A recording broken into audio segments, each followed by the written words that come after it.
The first is when I came in 1981, January, to Wareng High School. And my father, Daniel Kipruto Kirongosi Samoei, bought for me a pair of shoes in the streets of Eldoret.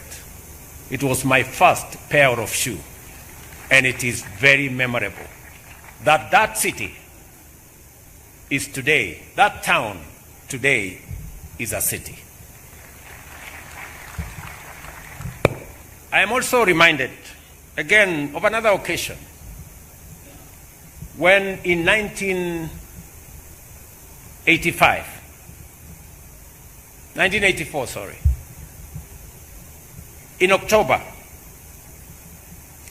when I worked for the first time as a clerk after Form 4 in Kapkong Farm for the late Paul Boyd, and he paid me 300 shillings.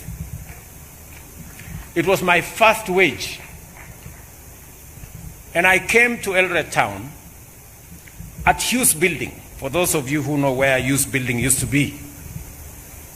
And I bought for myself a pair of jeans with 137 shillings of my hard-earned wage. It is a moment I remember that it was my first time to walk into a shop and buy a brand new pair of jeans. That is the city, that is the town that today has graduated after immense hard work, commitment, drive by farmers, by business people, by sportsmen and women who have contributed significantly to the growth of this city.